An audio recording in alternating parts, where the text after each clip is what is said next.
സുഹൃത്തുക്കളെ, ഇത് നമ്മളുടെ നാട്ടിൽ ചെണ്ടുമല്ലി എന്നാണ് ഇതിനെ പറയുക. ഇത് ചെണ്ടുമല്ലി തന്നെ ഇവിടെ ചെണ്ടുമല്ലി പൂവ്. ഇതിപ്പോൾ ഞാൻ നിൽക്കുന്നത് ആന്ധ്രയിലാണ്. ഇതൊരു തക്കാളിത്തോട്ടമാണ്. നല്ല ഒരു നന്നായിട്ട് വിളഞ്ഞു നിൽക്കുന്ന ഒരു തക്കാളിത്തോട്ടമാണിത്. ഇവരുടെ ഈ കൃഷി രീതിയിൽ നമ്മൾ കാണുന്നൊരു പ്രത്യേകത, ഈ കൃഷിയിലേക്ക് വരുന്ന കീടങ്ങളെ പ്രതിരോധിക്കുന്ന തരത്തിലുള്ള ചെടികളാണ് ഈ ചെണ്ടുമല്ലികൾ. ഇതിവിടെ ധാരാളം ഇതിൻ്റെ ഇടയിൽ കൂടെ ഇങ്ങനെ വെച്ച് പോയിട്ടുണ്ടായിട്ട് കാണാൻ പറ്റും. കണ്ടോ? അപ്പോൾ ഒരു പരിധി വരെ ഈ സംഭവം കൊണ്ട് തന്നെ എന്ന് പറഞ്ഞാൽ ഈ ചെണ്ടുമല്ലി കൃഷി ചെയ്യുന്നത് കൊണ്ട് തന്നെ ഈ തോട്ടത്തിനകത്തേക്ക് മറ്റ് ഈ കീടാണുക്കളോ അല്ലെങ്കിൽ ഈ പ്രാണികളോ വരാനുള്ള സാധ്യതകൾ ഇല്ലാതെയാവുന്നു. അതിൻ്റെ കാരണം എന്ന് പറയുന്നത് ഈ ചെണ്ടുമല്ലിയുടെ മണമാണ്. ഈ ചെണ്ടുമല്ലിയുടെ മണം എന്ന് പറഞ്ഞാൽ നമ്മൾ ഈ പ്രാണികളാണെങ്കിലും കീടങ്ങളാണെങ്കിലും അവർക്കൊക്കെ ഈ ഇഷ്ടമില്ലാത്ത സ്മെല്ലുകൾ ഉള്ള ഭാഗത്തേക്ക് വരാനുള്ള ഒരു പ്രവണത വളരെ കുറവായിരിക്കും. അപ്പോൾ ഇതിനകത്ത് ധാരാളം ഈ ഇങ്ങനെ ചെണ്ടുമല്ലികൾ നട്ടിട്ടുണ്ട്. ഇതിങ്ങനെ ഒരു വഴി കൂടെ പോവുകയാണെന്നുണ്ടെങ്കിൽ ഈ ഇഷ്ടംപോലെ തക്കാളികൾ ഇങ്ങനെ വിളഞ്ഞു നിൽക്കുന്നത് കാണാം. ഈ പറിക്കാൻ തയ്യാറായിട്ട് നിൽക്കുകയാണ് തക്കാളികൾ. ഇന്ന് ഇവർ വിളവെടുക്കുന്ന ദിവസമാണ്. അപ്പം ഞാൻ ഇന്ന് ഇവിടെ ഇങ്ങനെ വന്നതാണ്. കണ്ടോ, തക്കാളി പഴുത്ത് നിൽക്കണ കണ്ടോ? ഓരോ ചെടികളുടെ ഇടയിലായിട്ട് ഇങ്ങനെ ധാരാളം തക്കാളികൾ ഇങ്ങനെ പഴുത്ത് നിൽക്കുന്നത് കാണാം. ഇതൊക്കെ പറിക്കാൻ വേണ്ടി തയ്യാറാക്കി വെച്ചിരിക്കുകയാണ്. അതിങ്ങനെ തയ്യാറായിട്ട് നിൽക്കുകയാണ്. അതിങ്ങനെ ഓരോ ദിവസം അവർ വന്ന് പണിക്കാർ അങ്ങനെ കൂടെ നിന്ന് പറിച്ച് ധാരാളം തക്കാളികൾ ഇങ്ങനെ, നമുക്കിത് കണ്ടാൽ തന്നെ കൊതിയാവും. ഇതിങ്ങനെ നിൽക്കുന്ന കണ്ടാൽ തന്നെ നമുക്ക് ഒരെണ്ണം പറിച്ച് തിന്നാൽ കൊള്ളാമെന്ന് തോന്നും. അതിനിടയ്ക്ക് ചില തക്കാളികൾ ഇതുണ്ടോ നിലത്ത് വീണ് പോയിരിക്കണ്. അത് പഴുപ്പ് കൂടി കഴിയുമ്പോൾ അതിൻ്റെ ഞെട്ടിൽ പിടിച്ച് നിൽക്കാൻ പറ്റാതെ ആകുമ്പോൾ അത് വീണ് പോകും. ഇതാണ് ശരിക്കും പറഞ്ഞാൽ കൃഷി രീതി. നമുക്ക് സത്യം പറഞ്ഞാൽ കൊതിയാവും ഇത് ലൈവായിട്ട് ഇങ്ങനെ ഓരോ സാധനങ്ങൾ കാണുമ്പോൾ. നമ്മൾ മാർക്കറ്റിൽ സാധനങ്ങളിങ്ങനെ വന്ന് ഇങ്ങനെ നിൽക്കുന്നതല്ലേ കണ്ടിട്ടുള്ളൂ. ഇതുണ്ടോ, കൃഷി ഒരു ലാഭമില്ലാത്ത തൊഴിലാണ് എന്ന് പറയുമ്പോൾ പറഞ്ഞ് നമ്മളുടെ നാട്ടിൽ കേരളത്തിൽ എല്ലാവരും ഈ കൃഷിയിൽ നിന്ന് പിന്തിരിപ്പിക്കുന്ന ഒരവസ്ഥയും വിദേശത്ത് പോയി ധാരാളം സമ്പാദിക്കാമെന്നുള്ള ആഗ്രഹത്തിൽ പല സംഭവങ്ങളും പഠിച്ച് വിദേശത്തേക്ക് ഓടിച്ചു വിടുന്ന മക്കളെ വിദേശത്തേക്ക് ആട്ടിവിടുന്ന എന്ന് വേണമെങ്കിലും പറയാം. അച്ഛനമ്മമാരുള്ള ഒരു ലോകത്താണ് നമ്മളിന്ന് ജീവിക്കുന്നത്. അപ്പോൾ എന്നാൽ നിങ്ങൾ ശ്രദ്ധിക്കണം, നമ്മുടെ നാട്ടിൽ തന്നെ ഉള്ള തൊഴിൽ സാധ്യതകൾ നിലനിർത്തിക്കൊണ്ട് ഇവിടെ തൊഴിൽ ചെയ്തുകൊണ്ട് നമുക്ക് അന്നവും അതേപോലെ തന്നെ നമുക്ക് ജീവിക്കാനുള്ള ജീവിത സാഹചര്യം ഉണ്ടാക്കി തരുന്ന ഒരുപാട് തൊഴിലാളികൾ നമ്മുടെ നാട്ടിലുണ്ട്. അവരുടെയൊക്കെ പ്രയത്ന ഫലമാണ് നമ്മൾ 3 നേരം തീന്മേശയിലെത്തുന്ന ആഹാര വിഭവങ്ങൾ. മനസ്സിലാക്കണം, വിദേശ നാണ്യം നേടിത്തരാൻ വേണ്ടിയിട്ടല്ല ഇതൊന്നും ചെയ്യുന്നത്. ഇതൊക്കെ ചെയ്യുന്നത് നമ്മളുടെയൊക്കെ അടുക്കളയിലെ നമ്മളുടെ ആഹാരത്തിന് ആവശ്യമായിട്ടുള്ള സാധനങ്ങൾ ഉൽപ്പാദിപ്പിക്കാൻ വേണ്ടിയിട്ടാണ്. ഞാൻ ഇവരോട് ഈ കാര്യങ്ങളൊക്കെ ഏകദേശം സംസാരിച്ച് ചർച്ച ചെയ്ത സമയത്ത് എനിക്ക് മനസ്സിലായ ഒരു കാര്യം എന്താണെന്ന് വിചാരിച്ചാൽ, അല്ലെങ്കിൽ നമ്മൾ മനസ്സിലാക്കേണ്ട ഒരു കാര്യം എന്താണെന്ന് വിചാരിച്ചാൽ, കൃഷി ഇവരെ സംബന്ധിച്ചിടത്തോളം നഷ്ടമല്ല. കാരണം ഇവരെ ഈ കൃഷി ചെയ്തിട്ടാണല്ലോ ഇവരുടെ ജീവിതം മുന്നോട്ട് പോകുന്നതും അതുമായി ബന്ധപ്പെട്ട് ഇവരുടെ മറ്റ് കാര്യങ്ങളൊക്കെ നടക്കുന്നത് ഈ കൃഷിയുമായി ബന്ധപ്പെട്ടുള്ള ജീവിതം കൊണ്ട് തന്നെയാണ്. അപ്പോൾ അമിതമായ ആർത്തിയോ അത്യാഗ്രഹമോ ഇല്ലാതെ ജീവിക്കുന്ന ഏതൊരാൾക്കും കൃഷിയും അതുമായി ബന്ധപ്പെട്ട ജീവിത രീതിയും നല്ല രീതിയിൽ കൊണ്ടു നടക്കുകയാണെങ്കിൽ ഏറ്റവും നല്ല രീതിയിൽ തന്നെ ജീവിക്കാൻ കഴിയും എന്നുള്ളത് തന്നെയാണ്. നമ്മൾ ഇവരുടെയൊക്കെ ഇപ്പോൾ ഈ കൃഷിക്കാരുടെയൊക്കെ വീട്ടിൽ പോയി നോക്കിക്കഴിഞ്ഞാൽ നമ്മളുടെ വീടിനകത്തുള്ള എല്ലാ ആധുനിക സൗകര്യങ്ങളും ഇവരുടെയൊക്കെ വീടുകളിലുണ്ട് എന്നുള്ളതാണ്. പക്ഷേ ഇവരുടെ ആ ഒരു കാർഷികമായിട്ടുള്ള വൃത്തിയുമായി ബന്ധപ്പെട്ട പല സാധനങ്ങളും അവിടെ കാണാൻ കഴിയും. അല്ലാതെ നമ്മളുടെ ആധുനിക ഉപകരണങ്ങളായ ഈ വാഷിംഗ് മെഷീനും ഫ്രിഡ്ജും ഗ്രൈൻഡറും മിക്സിയും അതേപോലെ തന്നെ TV 56 ഇഞ്ചും 115 ഇഞ്ചും അല്ലെങ്കിൽ എന്താണ് പറയുക, തിയേറ്റർ സിസ്റ്റം അങ്ങനെയുള്ള സംഭവങ്ങളൊക്കെ ഉണ്ടെങ്കിലും ഇവരെടുത്ത് കൈക്കോട്ടും പിക്കാസും വെട്ടുകത്തി അരിവാളും അതേപോലെ കത്തിയും അതേപോലെ ഈ തൊഴിൽ ചെയ്യാൻ ആവശ്യമായിട്ടുള്ള ഉപകരണങ്ങളും ഒക്കെ ഉണ്ടാവും ആ വീടുകളിൽ എന്നുള്ളതാണ്. അപ്പോൾ നമുക്കൊരു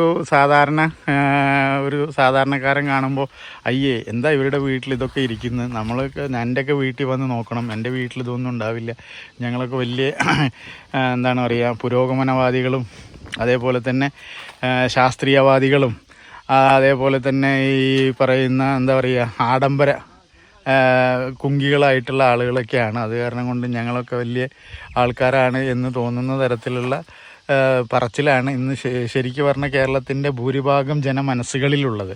അപ്പോൾ അവരിൽ നിന്നൊക്കെ വ്യത്യസ്തമായൊരു സംഭവം നമുക്ക് കാണാൻ കഴിയുക എന്ന് പറഞ്ഞാൽ വളരെ വലിയൊരു കാര്യമാണ്. ഞാൻ ഇന്ന് കാലത്ത് ഒരു മാങ്ങ കൃഷി ചെയ്യുന്ന ഒരു മാംഗോ തോട്ടത്തിൽ, ശരിക്കും പറഞ്ഞാൽ മാവും തോട്ടം അതാണ് അതിൻ്റെ ശരി, അവിടെ പോയി കാലത്ത് കുറേ മാങ്ങകൾ പറിച്ച് തിന്നുകയും അവിടെ പോയി മെയിനായിട്ട് കണ്ടതൊന്ന് തോത്താപ്പുരി എന്ന് പറയുന്ന കിളിമൂക്കൻ, പിന്നെ ഇവരുടെ ഭാഷയിൽ ഇവർ പറഞ്ഞ രീതി അനുസരിച്ചാണെന്നുണ്ടെങ്കിൽ ബംഗ്രാപ്പള്ളി, അതിന് വേറെന്തോ ഒരു പേര് പറഞ്ഞു, പിന്നെ മൽഗോവ, റുമാനിയോ, അങ്ങനെ കുറേ പേരുകളിലുള്ള മാവിൻ്റെ കുറേ മാങ്ങയും ഒക്കെ പറിച്ച് തിന്നിട്ടാണ് കാലത്ത് ഞാൻ വന്നത്. അപ്പോൾ ഇതൊക്കെ കാണുമ്പോൾ സത്യം പറഞ്ഞാൽ നമുക്കും കൊതി തോന്നുന്നുണ്ട് കാർഷികമായിട്ട് ഇടപെട്ട് ജീവിക്കാൻ. അതിലപ്പുറത്തേക്ക് എനിക്ക് പറയാനുള്ള ഒരു സത്യസന്ധമായ വസ്തുത എന്ന് പറയുന്നത്, ഞാനിവിടെ ഇന്നലെ കാലത്താണ് എത്തിയത്. ഇന്നിപ്പോൾ ഉച്ചയ്ക്ക് തിരിച്ചു പോകും. കുറച്ച് പേഷ്യൻസിനെ നോക്കാൻ വേണ്ടിയിട്ടാണ് ഞാനിവിടെ വന്നത്. പക്ഷെ അതിനേക്കാൾ ഉപരി എൻ്റെ ശരീരത്തിൽ ധാരാളം ഈ ചൂടുകുരു എന്ന് പറയുന്ന ഒരു സംഭവം പാലക്കാട് നിന്ന് വരുമ്പോൾ ഉണ്ടായിരുന്നു. പക്ഷേ ഇന്ന് നേരം വെളിച്ചാകുമ്പോൾ നോക്കുമ്പോൾ അതൊന്നും കാണാനില്ല എന്നുള്ളതാണ്. അപ്പോൾ കാണാനില്ലാത്തതിൻ്റെ കാരണം എന്ന് ഞാൻ മനസ്സിലാക്കുന്നത്, സത്യത്തിൽ എനിക്ക് തോന്നുന്നത് ഒരുപക്ഷെ ഈ പറയുന്ന കാലാവസ്ഥയുടെ മാറ്റവും അതേപോലെ തന്നെ നല്ല ഫ്രഷായിട്ടുള്ള എന്ന് പറഞ്ഞാൽ ഒരു പൊല്യൂഷനും വൃത്തികേടുകളും ഇല്ലാത്ത തരത്തിലുള്ള ഈ വായുവുമാണ് എന്നുള്ളതാണ് ഞാൻ മനസ്സിലാക്കുന്നത്. ഓക്സിജനാണ് എന്നാണ് എല്ലാവരും പറയുക, പക്ഷെ അതല്ല, വായുവാണ് നമ്മൾ ശ്വസിക്കുന്നത്. നമ്മുടെ ശരീരത്തിന് ആവശ്യവും വായുവാണ്. അതിന് ശേഷമാണ് അത് ഫിൽട്ടർ ചെയ്തെടുക്കേണ്ട ജോലി. അതിൽ നിന്ന് എന്തൊക്കെ ഫിൽട്ടർ ചെയ്തെടുക്കണമെന്ന് ഇതുവരെ ശാസ്ത്രലോകം മനസ്സിലാക്കിയിട്ടില്ല. പക്ഷെ ഓക്സിജൻ എടുക്കുന്നുണ്ടെന്ന് ശാസ്ത്രലോകം പറയുന്നുണ്ട്.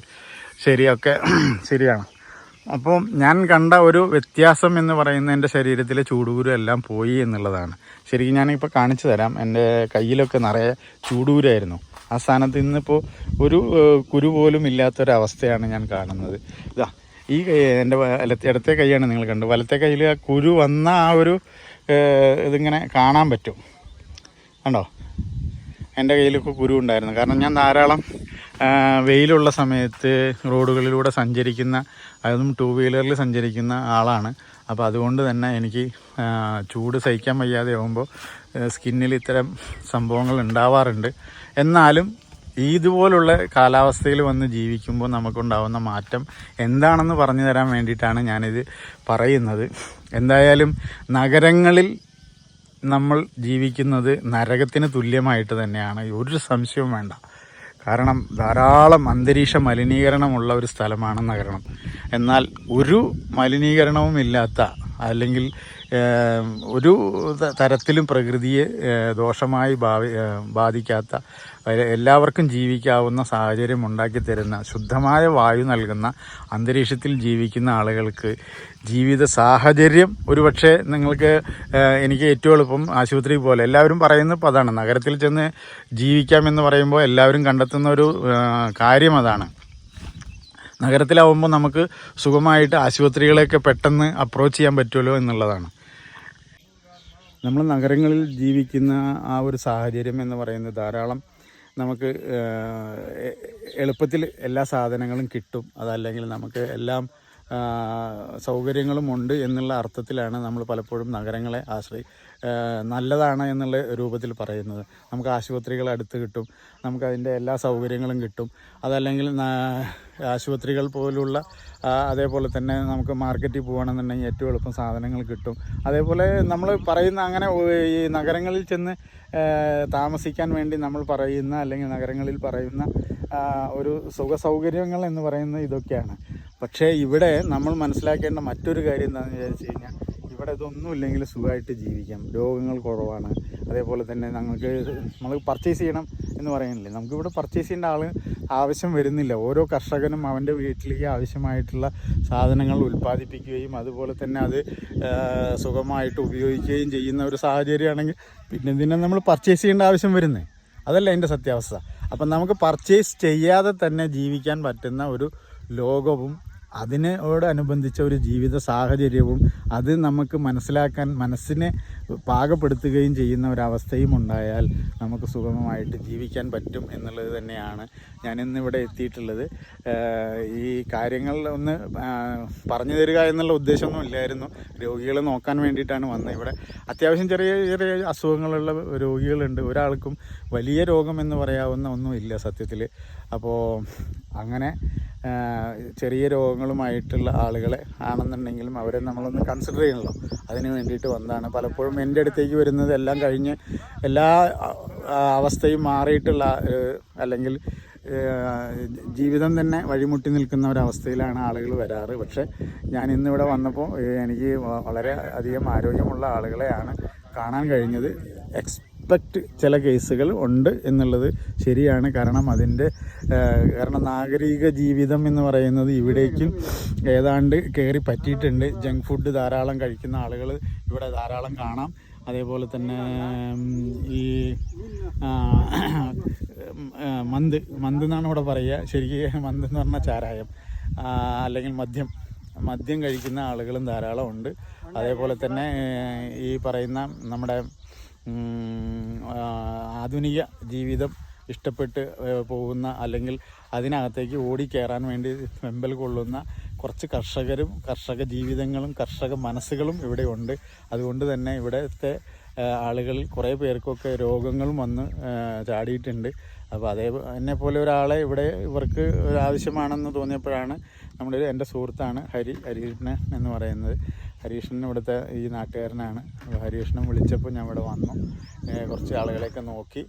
അപ്പോൾ അതിൻ്റെ അടിസ്ഥാനത്തിൽ ഇവിടുത്തെ ഈ ഭൂപ്രകൃതിയും അതും ഇവരുടെ ജീവിത രീതിയും ഒക്കെ കാണാൻ കഴിഞ്ഞു. അതിൻ്റെ ഒരു സന്തോഷത്തിലാണ് ഞാനിന്ന് ഇത് തയ്യാറാക്കി നിങ്ങൾക്ക് അയച്ചു തരുന്നത്. ഒക്കെ എല്ലാവരുടെയും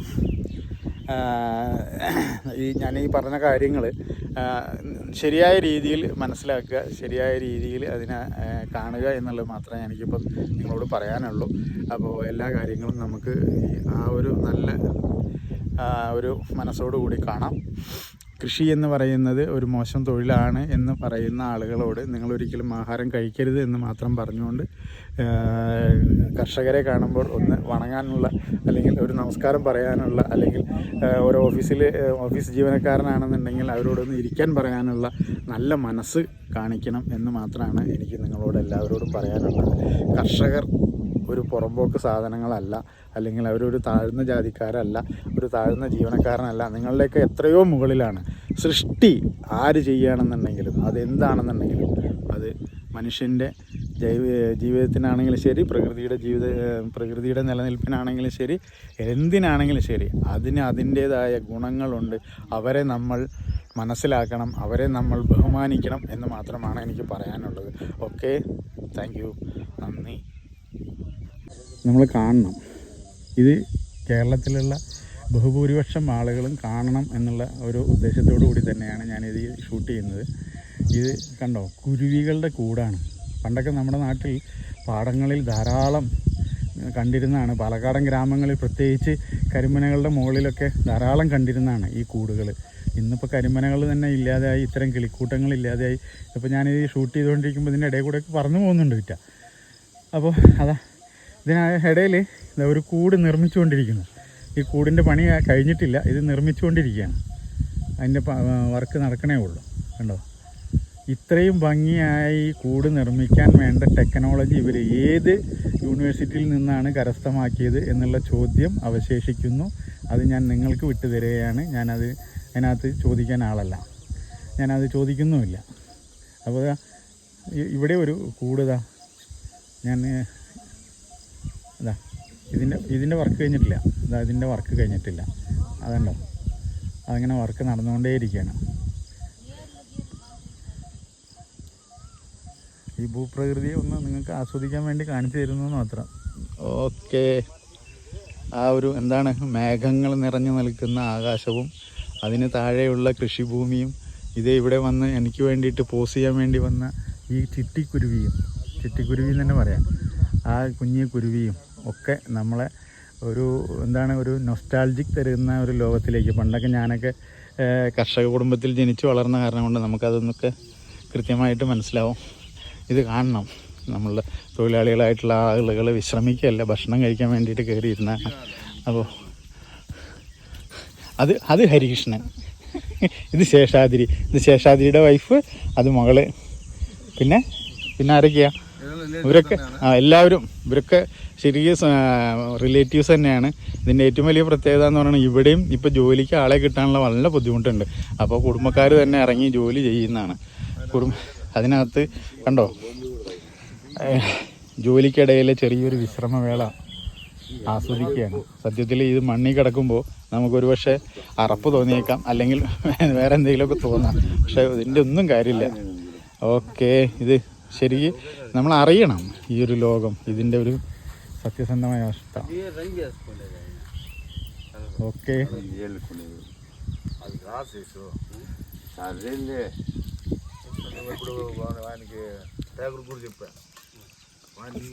ఓకే എന്താണ് കാലിലെന്താ പ്രശ്നം പറയൂ എന്താണ് വാസന കഥാ സ്വെല്ലിംഗ് ഉണ്ട് സ്വെല്ലിംഗ് ഉണ്ട് നീരുണ്ട് അല്ലേ ശരി നാളെ വേണി നാവൽ കണ്ടോ വെറ്റില മുറുക്കിയിട്ട് വേണ്ടാത്ത പരിപാടികളൊക്കെ കയ്യിലുണ്ട്